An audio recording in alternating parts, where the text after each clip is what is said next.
Au Burkina Faso, le capitaine Ibrahim Traoré a donc signé cette nouvelle charte de la transition. En tout cas, on peut l'appeler ainsi. Celle-ci rentre en vigueur des signatures et la signature a eu lieu le 25 mai dernier alors que les assises nationales s'étaient ouvertes le 24 mai dernier. Cette charte vient donc parler de prorogation de la transition, à savoir pour 5 ans de plus avec à la tête du pouvoir le capitaine Ibrahim Traoré, une possibilité également pour celui-ci à la fin de la transition de se présenter à l'élection présidentielle au Burkina Faso, celle-ci qui viendra bien sûr marquer la fin de cette transition prorogée.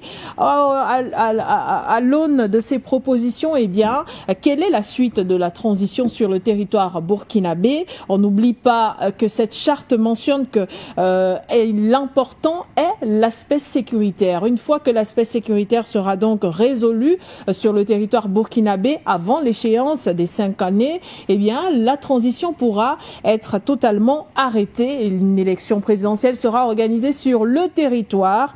Quel avenir, en tout cas, pour le capitaine Ibrahim Traoré, à la tête de ce pays désormais en transition pour les 5 prochaines années? Quelles seront les premières décisions, les premières annonces de ce président-là? On en parlera en tout cas dans ce programme. Avant, on prend le pouls du côté du Burkina Faso et on reçoit dans cette émission Nestor Podassé. Vous le connaissez déjà assez bien. Merci à vous d'être là. Vous représentez d'une certaine manière la société civile au Burkina Faso. Bienvenue dans cette émission. Bonsoir à mes co-panélistes. Bonsoir à tous les Africains. Bonsoir au PDG de Fortune Média. Bonsoir à nos techniciens. Bonsoir à la diaspora africaine et bonsoir au peuple intègre du Burkina Faso. Merci d'être là. Alors, les premières 24 heures après cette signature de la nouvelle charte de la transition au Burkina Faso, avec ces 5 années annoncées pour le président Ibrahim Traoré à la tête de l'État, que disent les Burkinabés par rapport à cette nouvelle disposition?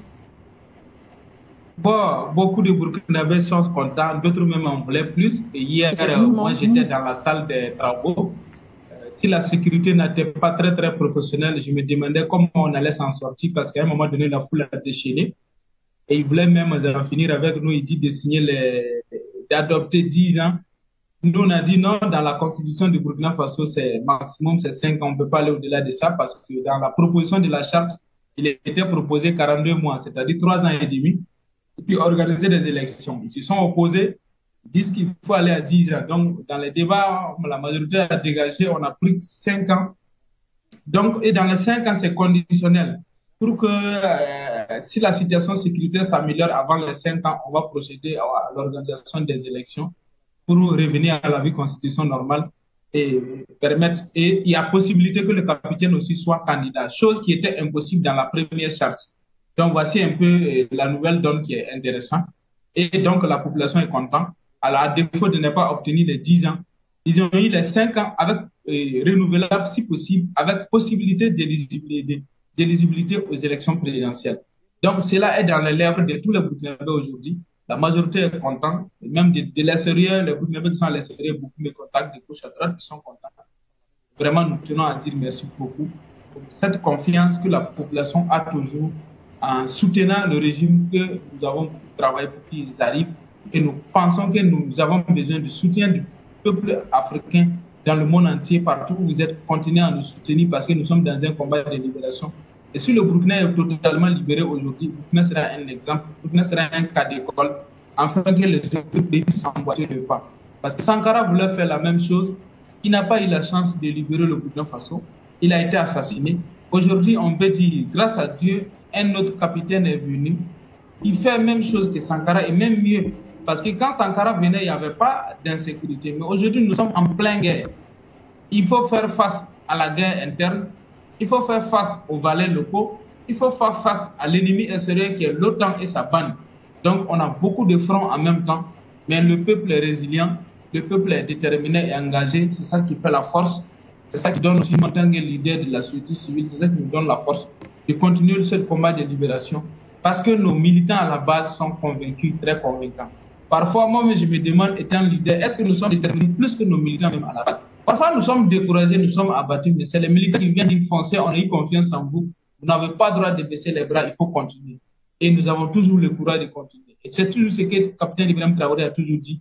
C'est ce peuple, sa détermination qui fait que lui, il a toujours le courage de continuer. Et lui n'a pas le droit de trahir ce peuple-là. Et il ferait de ce peuple-là sa boussole. Donc, partout dans les pays africains où ça ne bouge pas, j'en veux au peuple. Si un peuple réveillé et déterminé, les dirigeants n'ont pas le choix que de suivre la vision du peuple. Et c'est ce que Ibrahim Traoré a fait au Burkina Faso. Il a pris le peuple burkinabé comme sa boussole. Il écoute le peuple avant de prendre ses décisions. Et quand il y a problème, c'est le peuple qui est son bouclier. C'est pourquoi nous avons érigé des ronds-points un peu partout où nous sortons chaque nuit pour monter des gardes, pour le protéger, pour le soutenir. Donc les 5 ans pour nous, c'est bon. Mais nous attendons à ce que le travail soit bien fait pour qu'après les 5 ans, on puisse rebeloter. Merci. Merci à vous, Nestor Podassé, docteur Sango. Une prorogation de la transition pour 5 années. On rappelle, selon les témoignages de Nestor Podassé et quelques informations que nous avons reçues, plusieurs Burkinabés estimaient qu'il fallait au président Ibrahim Traoré 10 années pour parvenir à mener à bien une transition et laisser un pays stable. Quelle lecture de la situation aujourd'hui au Burkina Faso avec aussi bien le soutien du peuple, les décisions du capitaine Ibrahim Traoré, mais cette charte finale qui a été signée le 25 mai dernier? Oui, la première grille de lecture, madame, m'a donné, c'est que le Burkina Faso est en train de donner les cours de démocratie au monde entier. La démocratie, la vraie, nous sommes en train de la vivre aujourd'hui du côté du Burkina Faso. C'est ça qu'on appelle la démocratie. Parce que la démocratie, ce qu'il a fait, son socle, son soubassement, c'est le peuple. Gouvernement du peuple, par le peuple et pour le peuple, comme l'avait théorisé l'icône. C'est de ça qu'il est question aujourd'hui. On voit que du côté du Burkina Faso, le peuple est au centre de tout. C'est le peuple qui initie, c'est le peuple qui organise. Et en dernière position, le président vient tout simplement entériner, il vient tout simplement exécuter, conformément au principe de la séparation des pouvoirs, où le président représente l'exécutif, le peuple représente, n'est-ce pas, le Parlement, parce que lorsqu'on parle du Parlement en tant qu'institution, il faut dire que le Parlement représente le peuple, mais dans le cas d'espèce du Burkina Faso, ce Parlement-là est directement représenté par ce peuple-là. Donc c'est une démocratie directe. Et on a d'un côté le pouvoir judiciaire. Donc, première grille de lecture, je pense que le Burkina Faso est en train de démontrer aux peuples occidentaux, aux pays occidentaux, ce que c'est que la démocratie. Et c'est le moment, par excellence, de faire un parallélisme avec ce qui se passe du côté de l'Ukraine aujourd'hui, où le président Vladimir Poutine a décrété qu'en réalité, l'autre n'était plus légitime. Et pour résoudre dans ce problème de légitimité, vous avez vu le comportement des puissances occidentales. Au lieu de consulter le peuple, au lieu de se retourner directement vers le peuple, ils ont plutôt préféré aller organiser un sommet à l'international pour aller adouber Zelensky. Donc, quelque chose qui montre en réalité que là, il y a crise de légitimité. La légitimité de Zelensky ne vient pas du peuple directement, mais vient des puissances occidentales qui travaillent pour le capitalisme occidental. Donc, du côté du Burkina Faso, ce peuple-là est téméraire. Ce peuple-là est décidé. Ce peuple-là a compris les enjeux de leur pays et même les enjeux au niveau international. Et ces enjeux-là consistent à faire quoi? À rompre avec tout ce que ces puissances occidentales les ont imposé comme méthode à tenir sur le plan interne. C'est la première grille de lecture. La deuxième grille de lecture, c'est quoi? C'est que s'il faut 10 ans, 15 ans, 20 ans, encore moins 25 ans comme condition pour que les Burkinabés soient sécurisés, quel est le problème? Quel est le problème? Parce qu'il faut rappeler ici, de point de vue technique, que la première responsabilité de l'État en termes de devoir, c'est de protéger la population. C'est un devoir, n'est-ce pas, fondamental pour l'État. L'État a pour devoir de protéger la population. Alors, s'il faut 20 ans, 15 ans, pour que cette population-là soit protégée, quel est le problème? L'enjeu de toute gouvernementalité, c'est quoi? C'est que les populations soient à l'abri d'un certain nombre d'éléments. La sécurité, la santé, l'éducation, bref, le bien-être, la prospérité. C'est pour cela que je parle souvent ici, n'est-ce pas, de dénomination même du type de régime politique. Si vous avez un régime politique qui satisfait tous ces éléments-là, vous pouvez l'appeler démocratie, vous pouvez l'appeler dictature, vous pouvez l'appeler absolutisme. Il n'y a pas de problème à partir du moment où le peuple est en quiétude et à l'abri de ses besoins fondamentaux. C'est ça le problème aujourd'hui. C'est donc la définition de ce type de gouvernementalité que l'Afrique est en train de rechercher aujourd'hui. C'est cette façon de se gouverner par soi-même, cette façon de se gouverner totalement découpée des impositions internationales que l'Afrique est en train de chercher aujourd'hui. Et je pense, dans une certaine mesure, que le Burkina Faso, en collaboration avec le Mali et le Niger, sont en train de vouloir trouver la bonne solution, la bonne formule. Cette formule-là consiste donc à couper, premièrement, tous les liens de colonialité qui ont été, n'est-ce pas, utilisés par les puissances occidentales pour nous gouverner, à savoir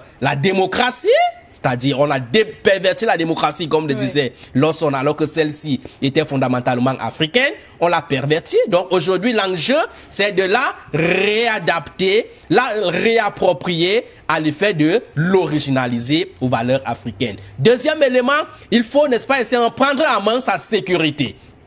Vous avez vu que depuis les indépendances, l'Afrique a été prise en otage. L'Afrique est entrée en guerre. L'Afrique a été violentée. Et c'est pour cela que je serai d'accord avec un des analystes, particulièrement Dr Yam, qui dit qu'en réalité, depuis près de 600 ans, l'Afrique n'a jamais été en partenariat avec les puissances occidentales. C'est une violation, c'est un viol. Parce que vous ne pouvez pas appeler partenariat l'esclavage, partenariat la colonisation, partenariat l'impérialisme. Et ça, il n'y a pas de partenariat qui tient à partir du moment où vous n'avez pas l'opportunité de poser vos conditions. Donc à partir de ce moment, on ne parle pas de partenariat de l'Afrique avec les pays occidentaux, mais on parle, n'est-ce pas ici, d'une sorte de violation ou d'une sorte de viol, d'une sorte, n'est-ce pas ici, d'imbécilisation, n'est-ce pas, auquel les puissances occidentales ont assujetti les pays africains. Donc, deuxième élément, sortir de cette pseudo-sécurisation qui a été imposée par les puissances occidentales à travers les bases militaires. Vous savez que elles nous ont longtemps présenté les bases militaires comme étant l'outil par excellence de protection et de sécurisation du continent africain, alors qu'en réalité, ces bases militaires-là avaient d'autres enjeux et étaient même des véritables adjuvants du terrorisme sur le terrain. Donc, Traoré aujourd'hui a compris que pour sécuriser son pays, il faut compter avec tout, sauf avec ses bases militaires. Et pour demander dans le départ de cette base militaire-là, pour sécuriser le pays africain, le pays comme qu'on appelle le Burkina Faso, cela ne demande pas seulement un mois, deux mois, cela demande un certain temps pour poser les bases et les technologies, n'est-ce pas, ici de sécurisation du Burkina Faso. Troisième grille de lecture qu'il faut comprendre, c'est quoi? C'est que Traoré est en train de comprendre que il est plus important de s'inscrire dans la dynamique de ces accords ou alors de cette façon de faire que les puissances occidentales ont imposé aux pays africains, tels que par exemple la charte des transitions, où on a longtemps présenté aux yeux de la communauté africaine et même occidentale que les acteurs de la transition ne doivent pas, ne doivent pas se représenter à l'élection présidentielle. Mais c'est quelle règle ça? C'est quelle règle ça? Si aujourd'hui on voit bel et bien que le calme est en train de revenir au niveau du Burkina Faso, on voit bel et bien que la sécurité est en train de revenir, on voit bel et bien que le Burkina Faso est en train de s'inscrire dans la dynamique du développement économique et social. Mais si il faut que cela se poursuive, cela va se poursuivre avec d'autres acteurs que ceux-là qui ont posé ces bases-là. Donc aujourd'hui, cet enjeu-là est tellement important. On doit sortir de là pour comprendre que les bases que Traoré et les autres sont en train de poser dans ces trois différents pays aujourd'hui sont des bases qui nécessitent une certaine poursuite dans une dynamique du temps long. Donc moi, je suis d'accord avec le peuple burkinabé qui a compris les enjeux et qui ont décidé de ne pas s'assujettir à ces enjeux-là, de ne pas se soumettre à ces technologies, ces techniques utilisées par les puissances occidentales pour imposer leur influence. Donc je suis d'accord avec la prorogation qui a été faite du côté du Burkina Faso. Ce n'est pas une prorogation qui a été imposée comme on est en train de vouloir imposer Zelensky à la tête de l'Ukraine. C'est une prorogation qui a été portée par le peuple à partir du bas et qui a été entérinée par celui qui ne doit que l'exécuter. Je suis d'accord avec eux à partir du moment où ils ont compris que c'est une nécessité, voire un impératif, voire une indispensabilité aujourd'hui que les autorités de la transition puissent être candidats aux prochaines élections présidentielles à l'effet de poursuivre ce combat-là qui a été initié du côté de leur pays. C'est de ça qu'il est question aujourd'hui, parce qu'on ne doit pas sortir du contexte. Le contexte, c'est que l'Afrique est en guerre, et lorsque nous sommes en guerre, on a besoin de prendre, n'est-ce pas, les enjeux de cette situation et se comporter comme tel. Merci, merci docteur Sango Talo. 5 années de plus. Peut-on parler d'un timing pour l'accession à la souveraineté forcément du côté du Burkina Faso? Déjà serait-ce suffisant ces 5 années alors même que le peuple aujourd'hui réclame 10 années de transition sur son territoire? Nestor Podassé rappelait tout à l'heure qu'au Burkina Faso, aucune constitution ne le permet. Alors voilà pourquoi on se limite à 10 années. Mais il y a cette ouverture Talo pour le président du Faso, Ibrahim Traoré, de se représenter lors de l'élection présidentielle à la fin de la transition. 5 années, c'est pas beaucoup. 5 années, c'est petit, madame Monsoro. 5 années, c'est très petit par rapport à l'étendue du travail qui est à accomplir. Il y a ce que nous avons, la guerre physique, où l'Occident, la France, les États-Unis forment des terroristes. Ça vient pas de Talo. Ça vient des autorités du Niger, ça vient des autorités du Mali, ça vient des autorités du Burkina qui ont des preuves que ce sont les Occidentaux qui forment les terroristes pour pouvoir tuer, massacrer la population du Sahel. Et ils ont les preuves. Ça veut dire que c'est les Occidentaux qui nous livrent la guerre, comme exactement les Occidentaux livrent la guerre contre la Russie en utilisant les Ukrainiens. Exactement la même chose. Alors, il y a cette guerre-là contre les Occidentaux que nous devons en finir. Mais il y a une autre guerre on en parle très peu, où nous tous nous n'avons pas encore pris conscience. Et je l'ai toujours dit ici. C'est la guerre mentale. La guerre mentale. Cette guerre mentale, elle s'effectue par l'enseignement. Le programme que on enseigne à nos enfants. Une fois ici, j'ai dit qu'à chaque fois que nos enfants vont dans une salle de classe, vous vous souvenez, j'ai dit, en fait, ils vont sur un champ de bataille. Nos enfants noirs, donc sur toute l'Afrique, là, peut-être l'Afrique, le Maghreb, on le met de côté, mais sur toute l'Afrique là, l'Afrique noire là.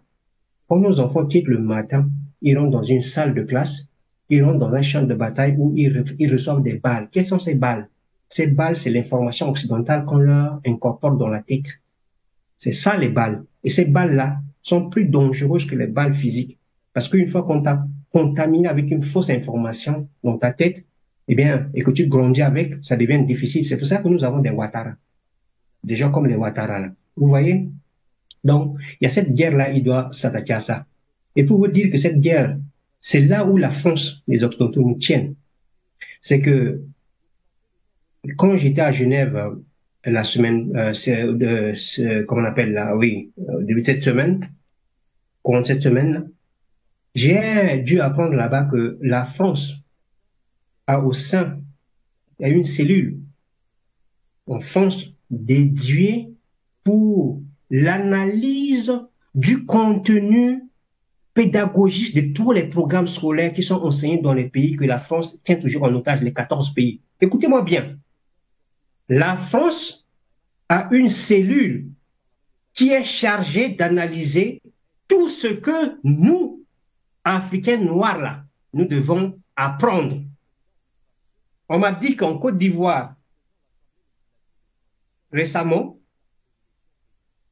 quand ils ont essayé de mettre à jour le programme, après avoir mis à jour le programme, avant de pouvoir l'implémenter, c'est-à-dire commencer à l'enseigner, ils ont l'obligation d'amener ça en France.